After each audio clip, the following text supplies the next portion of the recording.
Okay, testing and we are rolling. This is Mike Downing of Bear Pop Comics, also of the KIC-BACK Lounge, where you'll hear music down at the bottom and some descriptions on how you can get that music. I have something to announce about the KIC-BACK Lounge later in this episode that may be a help to those that want music in their background and maybe don't want to do the licensing for it, or so we'll get to that later. Right now, we're going to show off this comic book haul, and a lot of these books I got from my buddy John the Comic Guy, which is on YouTube. He has a YouTube page, and you should see his picture in the lower left-hand corner if you take a look. So, I have a very pristine copy of Miss Marvel number 7 from 1977, and it is very, very clean, very clean. In fact, it's so clean, you would have thought I went to the 70s and picked up the book. So, this is great. And he did a good job in preserving it, so I wanted to shout him out for that. Okay. All right, so the next thing I want to show you is this Nova, which is number 11. This is a reader's copy, which means it doesn't, not in the best condition, but I got this also from John for free with some of the purchases that I had. And I'm collecting these two, Nova from the 1970s run, the first run.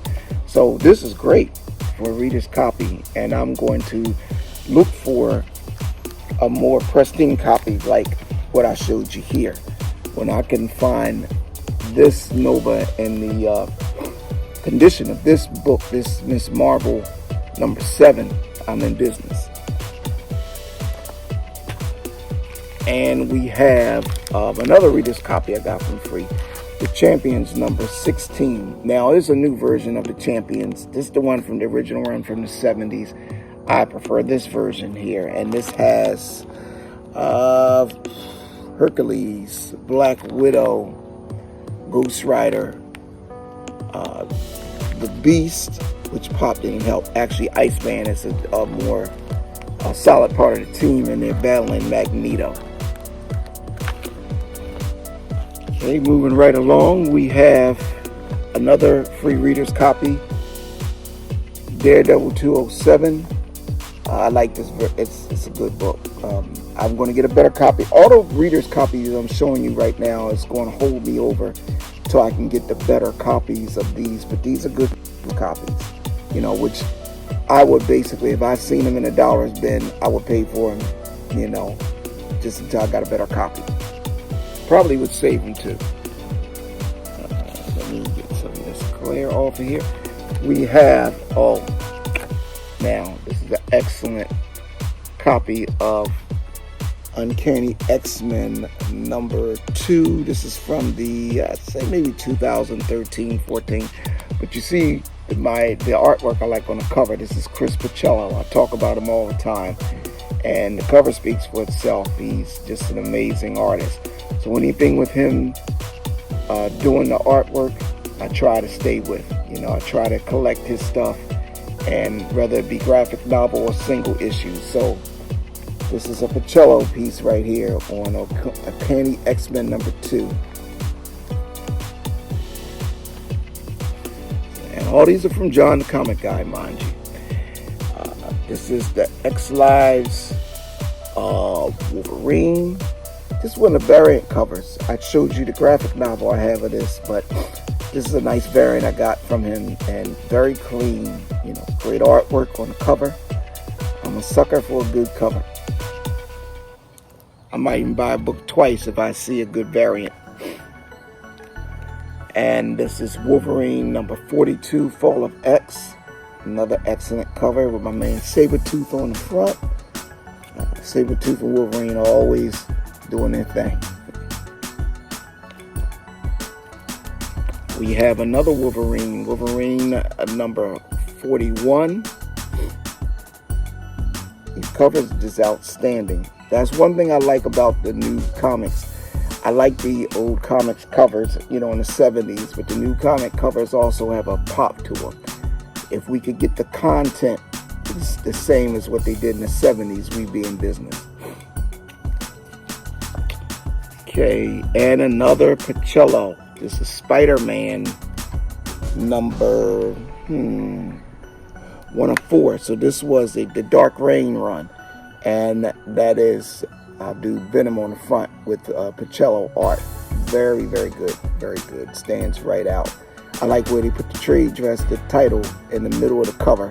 Almost looks like a movie poster.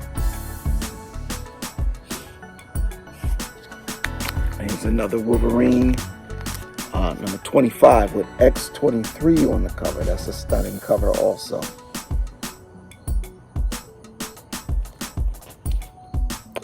And now we're getting to my man Moon Knight. Mark Spector Moon Knight 54. This is probably from the mid to late 90s. I'm collecting Moon Knight.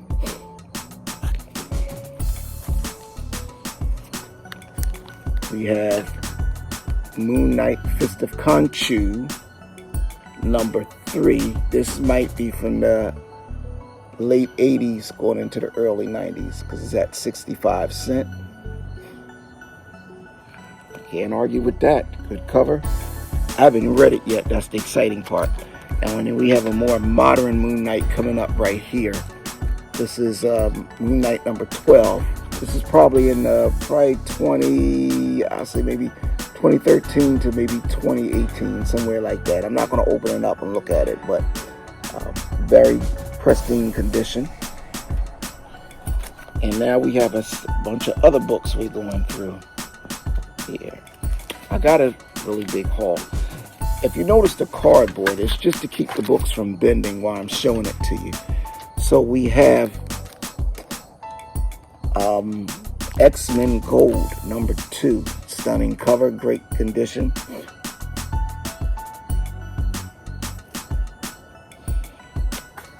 We have X-Men Gold, 2 copies of number 5. That's a homage cover, I think, to the first appearance of, I want to say, Cable. Bob Liefeld did it back in the day. So once again, we had to change locations because outside got too hot. And we are, mind you, in October, but we had a hot day and it shut the phone down.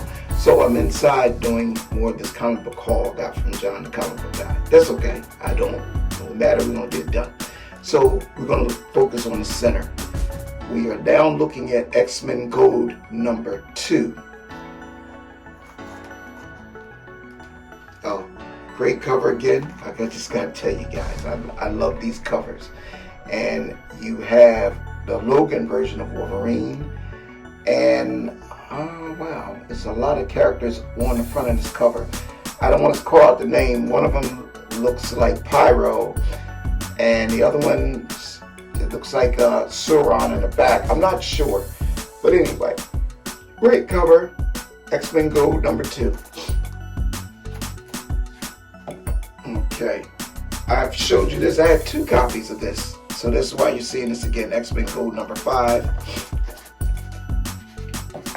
Okay, we have X-Men Gold number 6, Mutant Ex Machina. Looks like the whole evolution thing going on right there, which I like that. I just love comic covers because I draw comics myself, my original characters, and I just like the whole creative way they're doing the covers. I want to test something for a minute. Okay, I think I like it better with the glare off, guys, so we're going to keep this light off because it's a nasty glare over there now. I don't see it, so that's good. We have X-Men Gold. This special cover, it's got War Machine on the front, number 8. I like this a little better. We might be taping in here a lot, guys, because I haven't set up a designated comic book taping spot. I like this spot. I'm not going to tell you where it is because it's funny, but it has a built-in shelf, so this may be my spot where I tape for my comics. So anyway, getting back to the comics, X-Men Gold number 9.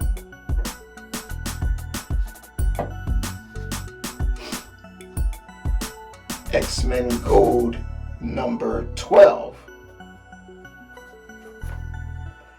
And this is one of my favorite covers out of the X-Men Gold run. I have X-Men Gold number 13 with Apocalypse on the cover. This is a decent cover right here. Makes you excited about collecting comic books again. Okay, so let's fill up that middle. Slide these bad boys over here. So here's some more readers' copies that I got. And just to fill out the picture, we're going to put the ones we went through over here. We don't want no spot looking lonely. You got to keep this nice decoration going on. Okay, so we have a reader's copy of Eclipso from DC Comics number 1. He's a villain. I think this is worth money. I have it in a reader's copy edition, but I think I could still get something for this. I'm not quite sure, but I do want a better copy of this because I've seen them, this particular book. I don't know if this is a different series of Eclipso, because it says Eclipso, the Face of Vengeance. So I'd have to look it up and see, but I'm happy to have it. Now, this book here is from Image Comics, and it was very popular in Philadelphia. I grabbed it because this was a part of the free giveaways he gave me, and I had heard a lot about the book. It's not in the best condition, it's a little beat up, but this book is supposed to be getting a movie deal as Vampires in Philly. Although without the vampires, Philly can get so violent, you think it's Philadelphia anyway. But that's another video. Anyway, I picked it up. Okay, another reader's copy of X-Men 2099 AD, and this is number 25. This was always a pretty good series. It was hard for me to get a lot of these because every time I tried to go find it, it was never someplace I needed it to be. It was always, I would get 1 and then 6, and then I never could get them. So I'm on a hunt for the rest of these two in better condition too. But I will take this because this is not a bad reader's copy. To me, reader's copies, if they got staples in them and the cover is not sliding all off, which I've taken it like that, you know, like at worst case scenario, the cover may not be attached, but the pages are. I'll take that. And the ones that have the cover attached, but it may be a little crease, a little beat up, when I was a kid, I got them much worse, so it doesn't matter to me. So I'm happy to have that. We also have the all-new X-Men number 3 with an amazing cover of Cyclops showing his vision blast just circling around. I like that cover. Very different approach. The new cover concepts, these artists, they have very good concepts. They got away from the traditional look of the comic books and kind of made it to more where it was movie like. I'm going to slide some of these over here because they're in the back. Oh no, I'm not going to do that. We just leave them like that with more distractions. Okay, we have a nice reader's copy of Wolverine. Which number is this? I hate when they hide the numbers around. Oh, okay. You can't see it. It looks like number, let's pull it a little closer. Let me take a look at it, guys. Number 156 of Wolverine, and Spider-Man is in it. This one I'm going to check it out because I've never read it, but I like the cover. And when him and Spider-Man seems to get on his last nerve, so I'm going to keep that. Check that out. Okay, we have a copy of X-Men 69, World's Greatest Comics X-Men. This is from the late 90s, because I remember they used to do this for the comic books in Marvel. So, be interested in reading this. I think no, I thought it was Pacello, but no, I don't know if that's a Pacello. It might be. I have to look inside and see. At any rate, it's still good to have. Okay, and we have X-Force number 102. And this looks pretty interesting too. All these books looks interesting. I'm glad I am a retired music producer and comic book creator and collector. It's like a time to do cool stuff like this. This is so good. Alright, now we're breaking up a little bit of the X-Men. We got Dark Reign, New Avengers, the reunion with, I don't know, that might be Ronin. Well, basically, that's Hawkeye turning to Ronin. I don't know if you guys remember, that's the whole storyline. And Hummingbird, which was his love interest, and she was a very good fighter and basically on a level of him. She was in the Avengers for a while. I liked, no, I said Hummingbird. Excuse me, guys. Correction to all comic book heads out there. Mockingbird, not Hummingbird. Okay. Anyway, and we're back on X-Men Gold. We have another one here, number 29.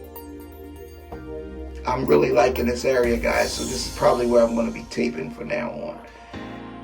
And our last X-Men Gold we have is number 21. This is a variant edition.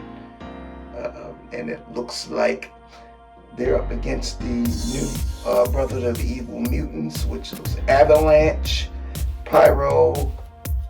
I'm not sure the guy in the green. I'm guessing Mastermind, but I don't know, because sometimes they update the costumes, so I have to read it to see who it is. Especially if I haven't been reading a lot of X-Men Gold, because I could never catch them in one shot. Somebody always came in and picked them up. So now, with that being said, we're at the end of the video, and I want to show off something that came in the mail to me yesterday. And I had ordered this book off of Amazon. So this is the epic collection of the Amazing Spider-Man round robin. This is when, and I don't put him up there with Pacello, but I like him a lot. Mark Bagley was doing a run in the 90s up to the early 90s up to the late 90s, and I like the whole run of this book. But there's a character inside. Let me see if I can get to that character. Hold on. And if you could look in the center with the guy with the blue mask on, he was a doctor. I'm trying to remember how it happened. He had this special research he was doing on healing like people with heart attacks, and of course something happened and it gave him superpowers, but then it also damaged his body. But I liked him because he was just a really cool character. And I had this particular book. So I had this book here. If you look over here where my hand is holding, and it was Spider-Man 360 March. And I had sold it in a comic hall, I mean not a comic hall, a comic book that I had sold, because I was selling a lot of books on eBay. And I did not want to sell it, but somebody made me a good offer. Because I like Cardiac, this character here. And I like this whole Mark Bagley run. He reminded me a lot of a combination of Dicto and Steve Dicto and another guy that I like that used to draw, Ross Andrew, used to draw for Spider-Man in the 70s. So Bagley was a good substitution for both of those guys, and I enjoyed his artwork and his run. So I'm on a hunt for this actual book, just to have it, because it was worth something back there. The value might have went down, but just in case it didn't, I want to get it. So this is 360, The Amazing Spider-Man 360. So this whole book collects all those great Bagley issues in there. Plus it has the whole team up with Spider-Man and Punisher, and it was somebody else, Nova.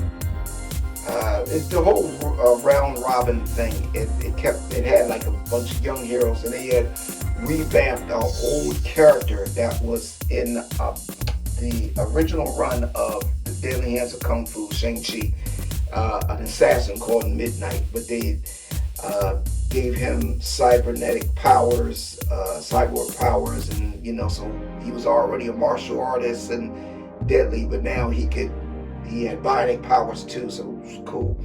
So I had to get this. I had to pick this up. So I'm very happy with this comic run right here. I'm very pleased with it. And